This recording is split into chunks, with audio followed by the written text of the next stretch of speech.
All right, we will start with Ed Henderson. Ed, go ahead. Hey, buddy, a little toasty down there today? Yeah, it is, Ed. A little warm. It's been warm the last month, as you know. It's a little toasty, but hey, it's good for us. We like Absolutely. We like the heat, Ed. Come on. Absolutely. Hey, buddy, Matt Kemp, as you begin the regular season, would it be accurate to say that Matt's going to be pretty much a situational guy?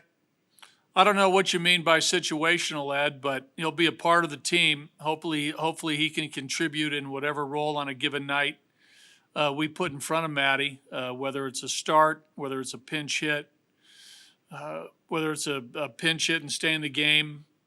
He's on board to help us win, which is great. I've known Matt for a while. Hopefully, he can, provide us some power, a presence, with his bat that, the one swing danger. It's always a big element in a game, especially late. And if he starts games, whether it's in right field as a DH, hopefully he can be a big part of a big night offensively for us. Buddy, with the departure of McGee and Shaw, are there any specific guys in the organization that this will present an opportunity to now that perhaps might not have had that opportunity otherwise? I'm not sure, Ed. I mean, we're picking from a bunch of guys who are still left here. Those guys, whoever makes the team will comprise our bullpen. We feel as though we got very capable arms in the organization to fill out a big league bullpen. So, a lot of the guys that you've seen were here last year. We have a couple newcomers. Tyler Kinley's new to the organization. Tim Collins is new. There's some guys who are in our minor league system who are showing some signs of, maybe being able to help us this year. So, we'll see how it all plays out when we get down to Texas, but, we feel comfortable with, the guys we have to comprise a solid bullpen. Thanks, buddy. Have a good trip. Thanks, Ed. All right, Nick Crow, go ahead. Hey, buddy, you've talked about, at a couple of positions, sort of going with the hot bat at times and kind of feeling it out, who's playing well in the moment.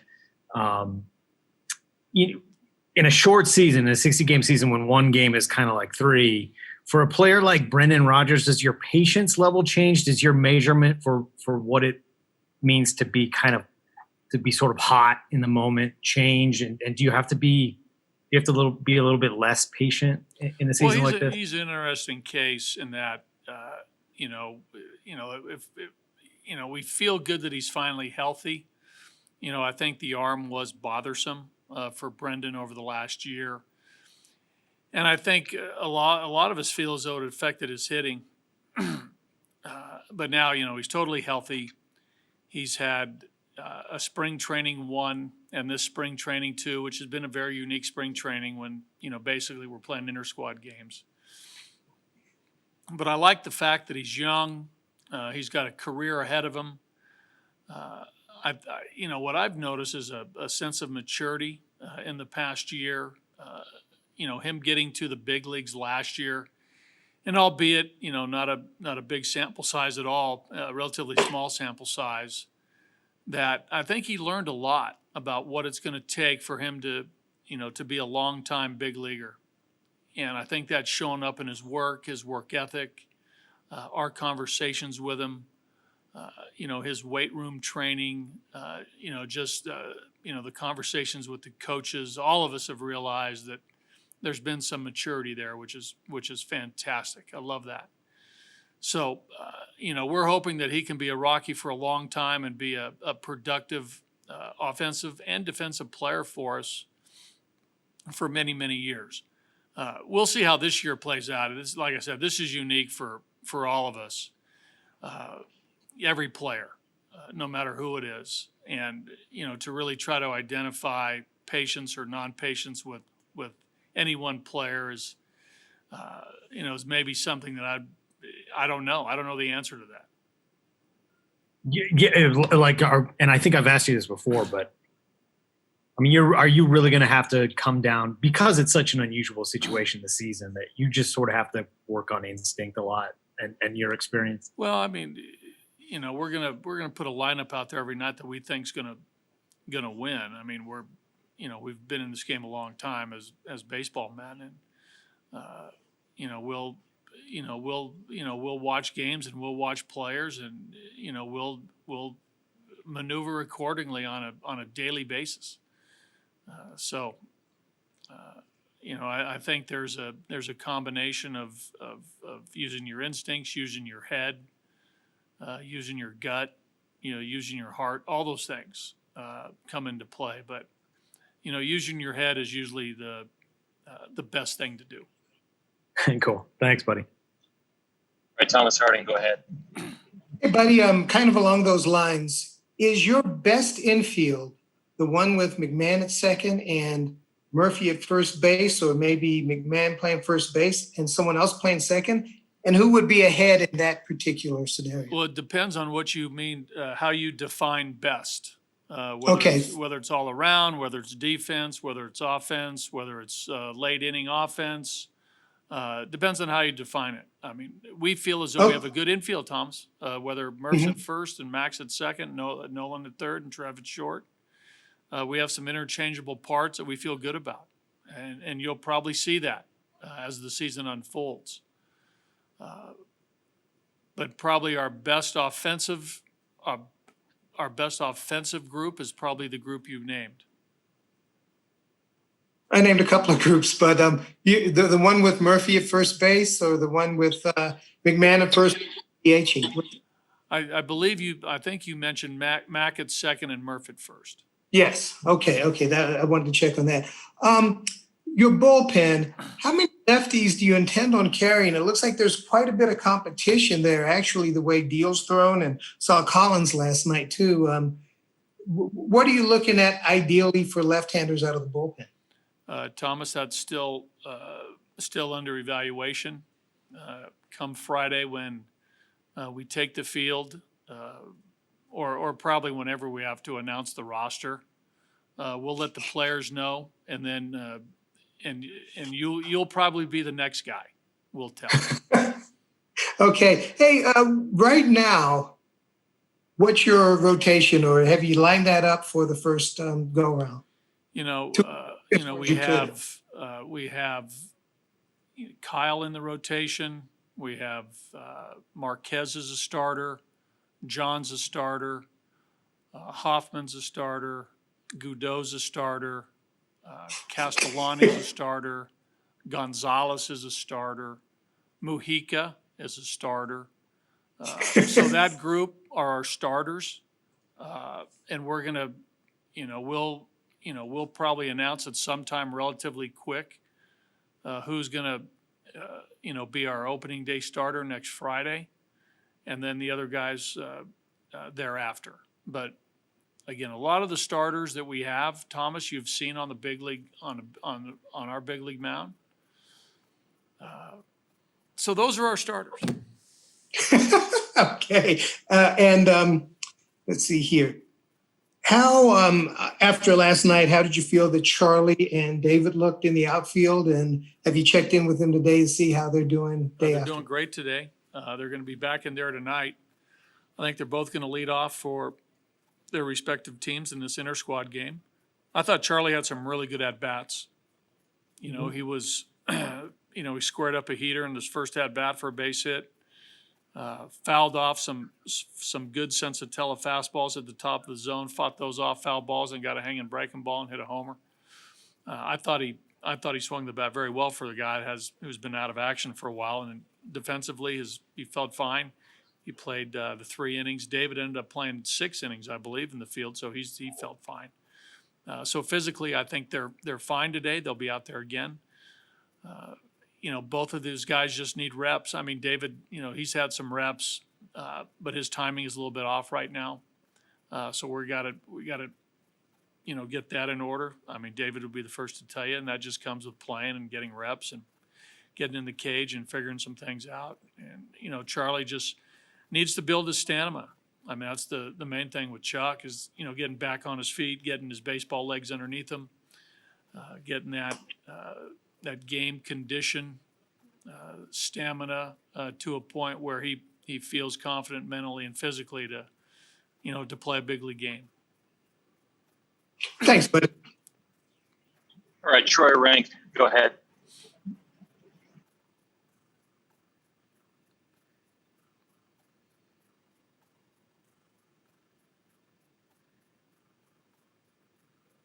Oh, there we go. Can you hear me okay, buddy? Yeah, I got you, Troy. There you go. Nice to see you haven't lost your comedic chops as well. You still got the deadpan. Well, I comedic try. chops. I've been told I got to cut back a little bit of my humor on these Zoom calls. It isn't like being in the dugout where I can really say off the record. Here, you really can't say it. So, but yeah, for all of us, it's nice to lighten the mood every now and then. hey, I mean, you pitched in the big leagues. You've coached pitchers. Guys have trouble pitching on 7 days rest. I mean, Daniel Bard's going to be on 7 years rest in between big leagues. I mean, did you just let that marinate? What that means? Yeah. I mean, it's more of a kind of, for me, it's like to try to explain to someone that doesn't play baseball the gravity of this story. Is it marinating even, or more perspective a day later on what this story is kind of how it's developed? He said that yesterday about 7 years, and I haven't really looked at it that way. Just because I know, and I'm not sure the length of time that he started this comeback. I mean, it's been in the works physically and mentally for a while, for him to get to the point where he reaches out to major league clubs and his agent reaches out and he wants an opportunity for a comeback. So it's been a, I don't know whether it's been a year, 2 years of work, baseball work to get to this point. To be honest with you, when we saw him in Scottsdale, I mean, it looked natural. It looked, like it hasn't been 7 years. I mean, it just hasn't. He's in great physical shape. His body is lean and, he's athletic. The arm's working well. There was really no rust physically from what we've seen both in Scottsdale and now here in Denver. I mean, it's a great story. It really is. And I think that he's got a very good head on his shoulders. He has great perspective on what this means. I mean, this is a story of a guy that was, truly committed and driven for this comeback. And he put, a lot of effort into this over the last couple of years. I'm sure you can probably follow up with him on that. But, if I'm trying to equate it to maybe another sport or something, whether it's a golfer taking 7 years off and coming back, or, football's a little bit different just because I think there's such a physicality to it. Basketball the same way. But, you can make a comparison to, maybe a golfer who takes time off and a pitcher who takes time off. And if they haven't lost anything physically, you can see this happening. And I think it's going to happen. I really do. That's fantastic. The Rockies had Chris Martin a few years ago. I don't know if the guy's with the Rangers. I think he's in Japan now. But his arm healed by working at like the equivalent of a Home Depot. Yeah. His shoulder healed, same kind of thing where he was gone for a while. Yeah. Last thing with COVID, are you worried at all about New Mexico as a satellite site? Are you guys having to put any plans? Yeah. I know that's not your day-to-day thing, but where does that stand with your satellite site? It's probably a better question for Jeff and Zach Wilson. I know there's some. There's been conversations with Albuquerque and the state of New Mexico and their government officials, their governor, and I know that we have contingency plans in place. Whether it's a continuation of here in Denver of some sort, or Grand Junction, or somewhere else. Again, you're right. I'm not in the day-to-day, conversations with the satellite group, but I know it's been being navigated, with a number of people in a couple different states. And I think that's the same with a lot of clubs. A lot of clubs are sort of in limbo too, even as we're getting down to the wire here about what to do based on what's happening with the virus. So, we'll figure it out. I mean, teams got to figure it out. It might come together real quick, but bottom line, it's probably a better question for Zach Wilson and probably Jeff. Appreciate the time, buddy, as always. All right, Troy. All right, I'll go with Aaron Anderson, then we have time for one more following that. Hey, Skip, great to chat with you again. I have a question in regards to last night's inter-squad game. It was really the first game that I was aware of the crowd noise that was being pumped in. And being a guy who's been around this game for so long, how important might that be in terms of just kind of putting the guys maybe in baseball mode, the idea that there may not be fans watching, but at least you have that background noise, something that they might identify with being in a big ballpark and playing the game of baseball? Well, it's really tough to replicate, a real crowd noise, in a big league stadium. I know that, we've tried a couple different volume levels. I know that our people in broadcasting and in-game entertainment are working on a lot of different things to, make this feel and sound like a big league game, but it's really hard to duplicate that. It really is. Even last night's game, though, they had it to a nice level where I think there was, I don't want to, the noise was at the right level, and I think it added something. The players will tell you it's not that big a deal. I don't think it's going to help or hurt a player's performance. Yeah. But, it might, it might add a little something to,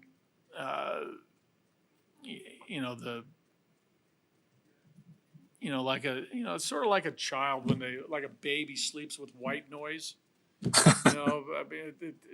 I guess that's comforting to a certain extent, but for us and those of us competing, it will have minimal effect. As we get closer, do you sense maybe a change in attitude? Gosh, you guys take off here on Monday. Opening night is Friday. We're under a week away. Or do you feel maybe a different sense of this ball club as they get close to actually playing some baseball games? We have noticed there's been a couple different benchmarks on things that we've done on the field that have sort of heightened the awareness of where we are on the calendar. Our first 5 days, we were getting back on the field and getting guys back into baseball shape, and then we started playing some simulated games, and then we put the uniforms on and played some inter-squad games, and then we had we had the announcers, we had the scoreboard, so all these little things sort of pick up the intensity and the awareness of each player, and guys know the calendar. They know, this Friday we're playing. They know that, Monday we're going to get on an airplane and go to Texas, and it's going to feel like, we're getting ready for the season. We're going to play 2 exhibition games against another organization, another team, and that will kick it up a notch. So, all these little things that we've done leading up to Monday when we leave, then it's sort of that build up, for the regular season. Great. Thanks, Skip. Appreciate your time. You got it. Thank you. All right, Andy Yamashita, you have the last question quickly as Chris Owens is standing by for us. Gotcha. Hey, Bud, last night Chris had a couple nice at-bats, 2 doubles. What are you seeing from him that you really like? Well, first of all, it's nice to talk to a great Husky. I have some Huskies in my family.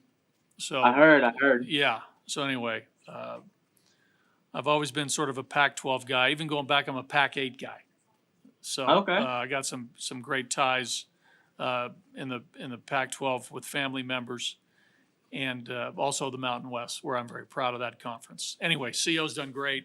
We saw it in spring training 1 in Scottsdale. His versatility, his ability to move all over the field, how he plays. I think he's built and he plays the right way. He's built the right way. And he's had some good swings. He really has. I think he has for a guy who's a little smaller stature, he's got all field pop. There's right center field power. There's pull power. He can play the little game you saw last night. If you stuck around, he got a bunt down when we simulated a 10th inning situation. He's got a strong arm. He can run. He can steal a base. He can win a game with his glove. He can win a game with his bat. So, I suspect that he's gonna be a contributor. Absolutely. And what has he brought to this team off the baseball field? Well, he's a good guy. And again, I think from what I see, he's a good teammate. He interacts with the guys. He's got engaging personality.